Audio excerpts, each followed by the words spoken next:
The sun scorched the wide Wyoming plains like an unrelenting torch, turning the earth into cracked parchment. Dust hung in the air, shimmering with heat, as a battered pickup tore down the gravel road, its tires kicking up a plume of sand behind it. Emily gripped the steering wheel tighter with each mile, her eyes narrowing against the glare. Her sanctuary cap sat low on her forehead, barely shielding the worry in her expression. A call had come just 20 minutes earlier. A rancher had spotted a wild Mustang collapsed near the Old Canyon Trail, barely moving, blood on its side. Emily didn't wait for details. She loaded her vet bag and hit the road, the old Ford groaning with every bump but racing forward like it, too, understood the urgency. Josh sat in the passenger seat, a thermos cradled in his lap, silent but alert. He was younger, maybe mid-20s, lean and quick with his hands, but thoughtful. He had worked at the rescue center for only 6 months, but Emily had grown to trust his quiet steadiness. "You think it's another one shot by poachers?" he asked finally, breaking the silence as they rounded a bend. "I don't know," Emily muttered. "Could be a fight. Could be dehydration. Could be someone's cruelty again." Her jaw tightened. She didn't want to guess. She didn't want another dead horse on her hands. 5 more minutes down the trail, the truck rolled to a halt. The landscape opened into a dry basin choked with brittle grass and bleached rocks. And there, half submerged in dust, was the Mustang. Emily grabbed her kit and bolted from the truck before it fully stopped. The animal lay on its side, ribs heaving shallowly, coat soaked with sweat and streaked with blood. A few flies buzzed lazily above its flank. Up close, the Mustang was massive, muscle turned frail by suffering, his chest barely rising with each ragged breath. One of his hind legs twitched. She knelt beside him carefully, whispering in soft tones, "Easy now. I'm here to help." Her gloved hand brushed his shoulder, then traced gently down his side. Blood oozed from a tear near his ribs, likely from a sharp rock or something worse. She reached for her stethoscope, but paused. There was something strange. The stallion's body wasn't just limp. It was contorted, as if he'd twisted himself awkwardly on purpose. His hindquarters were curled tight, back legs bent unnaturally close beneath his belly. She frowned. That wasn't just a horse collapsing. That was a horse shielding something. "Josh," she called softly, her voice uneasy. "Get the flashlight." He handed it to her, and she clicked it on, angling it toward the hollow under the Mustang's belly. The light bounced off something small and moving. She dropped the stethoscope. A tiny foal, barely hours old, was curled beneath the stallion's legs, its body trembling. Its eyes fluttered open, wide and unfocused. It made a sound like a squeaky hinge, weak and broken. "My God," she whispered. The stallion let out a wheezing grunt and tried to shift again, groaning in pain as he adjusted his weight. He was still trying to cover the foal. Not to hide it, asterisk, asterisk, to protect it, asterisk, asterisk. Emily's breath caught in her throat. She reached under carefully, arms trembling, and lifted the foal just enough to slide it onto the blanket Josh had pulled from the truck. It was light as a feather, its legs still curled from the womb. She pressed her hand against its tiny chest. The heartbeat was faint but steady. Fragile. Alive. "Is that his?" Josh asked, stunned. "I don't know," she replied, staring down at the dying stallion, whose cloudy eyes still tracked every movement she made. "But he's guarding it like it is." Josh crouched beside her. "We've got to move fast." She nodded, instinct and urgency taking over. Together they rolled the blanket, wrapping the foal tight, and carefully placed it in the truck's back seat. Emily then turned to the stallion. Blood had begun to soak into the ground beneath him. "We can't leave him here," she said. "He'll die." "He might already be dying," Josh said, his voice hesitant. "No," she said firmly. "Not after what he did. Not like this." With rope, brute effort, and sheer desperation, they managed to hoist the stallion onto the makeshift sling Emily kept in the truck's flatbed, meant for emergencies just like this. As they strained and struggled, the stallion made no effort to resist. He was trusting them. That fact made Emily's heart hurt more than the weight of lifting him. By the time they were rolling again, the sun had started to drop lower, painting the horizon in dusty amber. Emily glanced in the rearview mirror at the foal, swaddled in the blanket and trembling quietly. Then her gaze shifted to the mirror, facing the flatbed. The stallion was still breathing, though only just. As they drove, memories flickered across her mind, memories of her last horse, Argo. He'd collapsed just like that in the barn one spring night. She'd stayed with him for hours, singing to him, praying, crying. And in the morning, he was gone. This stallion should have given up too. But he didn't. He stayed alive long enough to shield the life beneath him. No one taught a horse to do that. What do we call him? Josh asked after a long silence. Emily didn't answer right away. She looked back again, saw the rise and fall of his ribs, the way his ears still twitched toward every noise. Valor, she said finally. His name is Valor. Josh nodded. Fitting. The road ahead twisted into shadow, long stretches of silence, broken only by the occasional rustle from a back seat. Emily reached a hand over the console, steadying the blanket just as the foal let out a breathy whimper. We're gonna make it, she whispered. All of us. But as the sanctuary lights came into view in the far distance, a chill ran down her spine. The way Valor had laid over that foal, the scars on his back, the exhaustion in his bones, it wasn't just survival. It was a story, one with edges still hidden in shadow. And stories like that never came without a cost. The sanctuary was quiet when they arrived, the soft rustle of trees and distant cry of a hawk the only sounds greeting them. Emily drove straight to the barn, where Josh had already prepared a stall lined with clean straw and warmed with overhead heat lamps. The foal stirred as she carried him inside, his frail body bundled in the same blanket. His limbs were thin, his breath shallow, but he was alive. That alone felt like a miracle. She laid him gently in the straw and returned outside. Josh was already working the sling to lower Valor from the truck bed. Together, with painstaking care, they eased the massive stallion onto a tarp and slid him toward the next stall. Emily knelt beside him, checking his wounds with practiced hands. Dried blood crusted his side, and his body was stiff with strain, but his breathing was steady. He made it, Josh said quietly, wiping his brow. I didn't think he would. He hasn't given up yet, Emily replied. Neither will we. Inside the barn, a hush fell over the space. Dusty, as they had started calling the foal, let out a soft nicker. Valor stirred in response, his ears twitching toward the sound. Emily watched the interaction, a tightness growing in her chest. There was a bond here, undeniable, unspoken. She had no proof that Valor was the foal's sire, but she didn't need it. His actions spoke volumes. The vet arrived an hour later. Dr. Larson was a seasoned woman in her 60s with calloused hands and a voice like gravel. She moved quickly between the stalls, examining both horses without wasting time on pleasantries. Stallions beat to hell, she muttered. Old injuries, some fresh. Probably tangled with barbed wire or worse. But that's not the odd part. Emily raised an eyebrow. What is? Larson pointed to the scars on Valor's side. These weren't caused by fencing.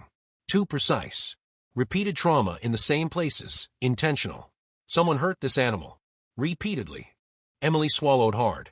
She traced one of the raised marks with her finger, feeling the history etched into his skin. He protected that foal with the same body someone tried to break. Larson moved on to Dusty, checking his temperature, heartbeat, reflexes. Newborn, maybe a day old. Slight fever, dehydration, but stable. No signs of birth trauma. She paused. You sure this is his? Where's the dam? I don't know, Emily said. We didn't find a mare.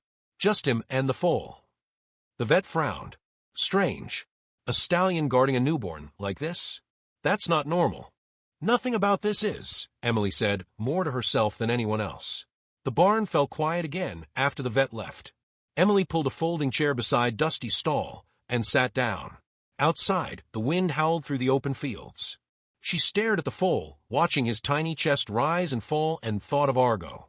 He had died in this very barn, in a different stall, but the memory was fresh, too fresh. You're not him, she whispered. But maybe you're something I need. Josh entered with a pail of warm milk. He won't take it from me. Maybe you'll have better luck. Emily leaned over the gate and gently tipped the bottle toward the foal's mouth. At first, Dusty turned his head away, eyes wide with fear. Then, slowly, he nudged the nipple, suckled once, then again. It wasn't much, but it was a start. She smiled, just barely. There you go, little guy. Josh watched for a moment before speaking. You think the people who hurt Valor, you think they're still out there? Emily didn't answer right away. Horses like him don't end up like this by accident. Someone did this, and he ran from it. Josh glanced out the barn window toward the dark stretch of road that wound past the sanctuary's fence. Someone might come looking. Let them, she said softly. Let them try. That night, Emily couldn't sleep. She camped in the barn, wrapped in a wool blanket, her chair angled toward both stalls. She watched Valor through the bars. He hadn't moved much, but his eyes were open, alert. He watched Dusty like a sentinel.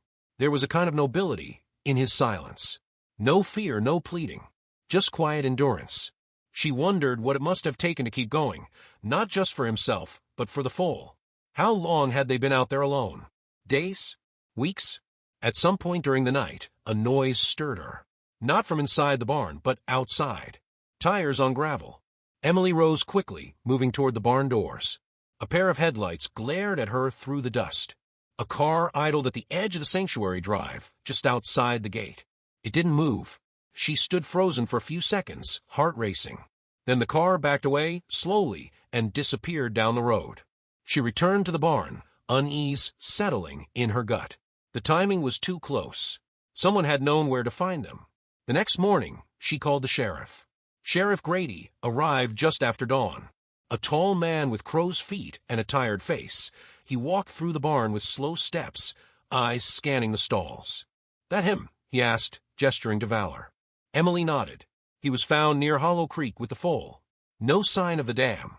Vet says he's been hurt, deliberately. Grady examined the scars, then ran his hand over his chin. "You ever hear about that horse fighting operation 2 counties over? Got shut down 3 years ago. Illegal matches. Real nasty stuff. We never found all the animals." Emily's blood turned cold. "You think he's one of them?" Grady shrugged. "Could be. Looks like some of the survivors we did find. They were trained to fight. Forced to." She looked back at Valor. He didn't flinch under the sheriff's gaze. Just stared right back with calm, haunted eyes. "If he came from that," she said, "then he didn't come out broken. He came out stronger." The sheriff nodded. "Let me know if you see anything strange. That car last night might not be coincidence." After Grady left, Emily returned to Dusty's stall. The foal was stronger now, standing shakily on his own legs. Valor let out a soft nicker, and the foal answered with a weak one of his own. It was more than instinct. It was connection. Emily leaned on the stall gate, her voice low. "I don't care where you came from. You're safe now. Both of you."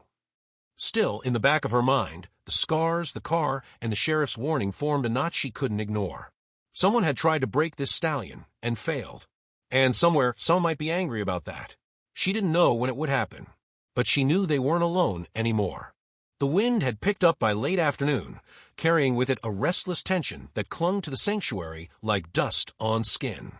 Emily stood outside Valor's stall, arms folded across her chest, her eyes drawn to the stallion's face. His wounds were healing slowly, scabbed over in hard lines across his side, but it was his gaze that troubled her most, deep, guarded, and unreadable. He watched everything, especially Dusty, with the sharpness of a soldier still expecting the next attack. Dusty had grown stronger in just a few days. The foal now stood on his own, wobbly but determined, his large ears twitching at every sound. He followed Emily's scent, leaned into her hand when she stroked his neck, and nickered each time Valor called out softly. The connection between them had only deepened. But as Dusty began to thrive, so did the questions. Emily couldn't stop thinking about what the sheriff had said. The scars on Valor's body were too clean, too patterned. Someone had done that with purpose. And if Valor had truly been part of the underground horse fighting ring, he wasn't just a survivor, he was a fugitive. And fugitives, even animal ones, had enemies. That evening, Josh brought her a folded piece of paper with shaking hands. "It came in today's mail," he said. "No return address. Just read it." Emily took it and unfolded the yellowed sheet. The words were typed, the font old, like from a dusty typewriter. Asterisk, "The horse belongs to me. Return him before more damage is done." Asterisk. There was no name. No threat, technically. But Emily felt the blood leave her face as she read it again. Josh watched her uneasy. "We should call Grady." Emily shook her head slowly. "Not yet." "Emily." "I said not yet. If they wanted to come for him, they would have done it already. This is a warning. A coward's warning." She folded the note and slipped it into her coat pocket. Her hands trembled, but her voice stayed calm. "Whoever they are, they know he's here. And they want him back." Josh frowned. "But why now? He's just a horse to them." Not to them, she said. To people like that, he's property. An investment. Maybe a memory they can't let go of. Later that night, unable to sleep, she sat in the barn again. The warm light of the heat lamps cast soft shadows on the walls. Dusty lay curled up in the straw, breathing evenly. Valor stood over him, a quiet sentinel. Emily watched them for a long time before she moved. She opened Valor's stall slowly and stepped inside. For a moment, the stallion tensed. His ears flicked back, but he didn't move. She approached, hands low, voice softer than breath. You're safe here. But they want you back, don't they? Valor blinked slowly, then turned his head away. Emily sat down in the straw beside him, not touching, just being there. You protected that foal with everything you had. You shouldn't have had to, but you did. And I don't think this is the first time you've stood between someone and pain. Her voice caught. I know what that's like. In the silence, something shifted. Valor lowered his head, not all the way, but enough to acknowledge her presence. A small movement, but a big one. The next morning brought a heavier blow. Dusty wouldn't eat. His steps were slower, uncertain. His gums were pale, and his breathing had grown shallow. Panic clawed at Emily's chest as she examined him. The vet confirmed her fear. The foal was declining rapidly. He's not digesting properly, Dr. Larson said. No colostrum. He needs mare's milk, and he needs it soon. Formula won't be enough. His body's rejecting it. Emily's voice was dry. Where do I find a nursing mare? The vet paused. There's a ranch east of here. Breeding facility. Might have one, but she hesitated. Emily, they have history. Bad history. Emily already knew. The name rang cold in her memory. The old ranch had once belonged to Gerald Klein, the man linked to the illegal horse-fighting operation the sheriff had mentioned. It had changed hands since then, or so they claimed, but she had no reason to believe the evil had disappeared with the name. Still, Dusty didn't have days. Maybe not even hours. I'll go, she said. Alone. Josh protested, but she held up her hand. I need to do this. He's counting on me. Before she left, she returned to the barn and stood before Valor's stall. The stallion walked up to the gate, staring at her with fierce, clear eyes. She met his gaze and nodded. I'm going to save him. I promise. She turned to leave, but Valor did something unexpected. He let out a soft breath and touched her shoulder with his nose, just once. A gesture. A thank you. Or maybe a goodbye. Emily drove east as the clouds gathered, sky turning from pale blue to bruised gray. The wind beat against the truck, but she kept her foot on the gas, watching the miles disappear beneath her tires. The ranch came into view by mid-afternoon. It was larger than she remembered, new fencing, fresh paint, well-kept buildings. But something about it still felt hollow. She parked outside the main barn and stepped out, heart hammering in her chest. A man appeared from the stables. Older, white beard, sharp eyes. He walked with a cane but carried himself like someone who didn't need help. You're from Hollow Creek Sanctuary? He asked. I am, she said. What do you want? Emily took a breath. I have a newborn foal. Orphaned. He's fading fast. I need a mare and milk. The man narrowed his eyes. And why come here? She didn't blink. Because you owe it. That froze him. For a second, something flickered in his expression. Guilt, memory, or both. He looked away, then sighed. Follow me. Inside the barn, he led her to a stall. Inside was a gentle-eyed mare, her sides heavy with milk, her own foal lost to a birth complication just 2 days earlier. The man said nothing more, just opened the gate and nodded. Take her. Just bring her back. Emily loaded the mare into the trailer, heart pounding, urgency building. Dusty didn't have much time. But in the back of her mind, something itched, the look in the man's eyes when she mentioned the sanctuary. He knew more than he said. Back on the road, Emily gripped the wheel, glancing at the mare in the mirror, then out toward the horizon. She was running out of time. And answers. But she wasn't turning back. The tires screeched against the gravel as Emily's truck pulled into the sanctuary's yard, the trailer swaying behind her. She flung open the driver's door before the engine had stopped humming, adrenaline tightening her chest. Josh emerged from the barn, his face pale. He's weak, he said, walking alongside her as she opened the trailer. Didn't lift his head all morning. Emily climbed into the trailer and gently coaxed the mare out. The moment her hooves touched the earth, she hesitated, ears flicking. Emily didn't have time to calm her nerves. She led her straight to Dusty's stall, praying the foal had enough strength left to recognize salvation when it arrived. Dusty lay curled in the straw, smaller than he had looked even the night before. His breathing was shallow, his body limp. Valor stood nearby, unmoving, his eyes locked on the foal like a statue of war and grief. Emily opened the stall gate and brought the mare in. The instant she stepped near, Valor's ears pinned back and his nostrils flared. He stepped forward protectively, body tense. Emily raised a calming hand. "She's here to help," she whispered, eyes locked with his. "Let her try." Valor didn't move, but he didn't stop her either. Emily guided the mare closer, lowering herself beside Dusty. She rubbed his side gently, speaking low and sweet, trying to stir something inside him. Then she lifted him carefully and brought his muzzle to the mare's belly. For a moment, nothing happened. Then his mouth opened. He suckled once, then again, and then a third time. Josh let out a breath he hadn't realized he was holding. Emily bit her lip hard to hold back tears. She kept a hand on the foal's back, whispering praise like a prayer. The mare stood perfectly still, mothering an orphan as if she knew she was meant to. It wasn't just nourishment. It was a lifeline. 2 days passed. Dusty grew stronger. His legs steadied. He followed the mare now, nuzzled her flank, called out for her when she moved too far. But every night, he still curled beside Valor, resting his head against the stallion's chest like a heartbeat he never wanted to forget. Emily noticed something else, something small but impossible to ignore. The mare, whom she had named Grace, had scars too. Faint lines hidden beneath her coat. They were old, nearly vanished, but the pattern— Emily had seen it before. On Valor. Her suspicion grew heavier with every passing hour. The man at the breeding ranch, he hadn't just helped out of guilt. He had known Grace. She had come from the same world as Valor. Maybe even from the same torment. That night, Emily dialed Sheriff Grady again. "You said some of the horses from that ring were never found," she said. "I think I've got 2 of them." The sheriff didn't ask questions. He showed up by morning, a file in hand. He laid it on the sanctuary table, open to a page with faded photographs, images of scarred horses, including a grainy shot of a mare that looked eerily like Grace. And another unmistakably Valor, surrounded by makeshift fencing, his eyes hollow and wild. Emily's stomach churned. "So it's real?" Grady nodded. "We never got them all. Klein never named names. But we suspected some were hidden or sold off. If that mare was part of it, and you got her from his old place." "He didn't even flinch when I said where I was from," Emily said. "He just gave her to me." "Then maybe he's finally trying to make peace with what he did." Emily shook her head.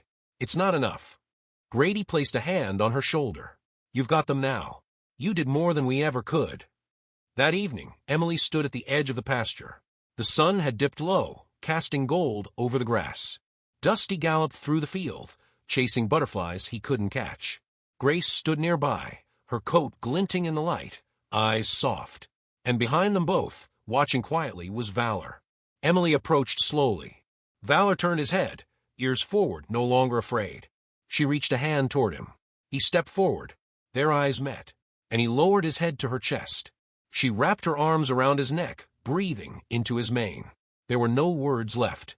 Only this moment, pure, unbroken, real. Days turned to weeks.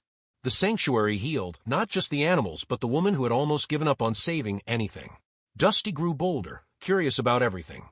Grace became his patient teacher.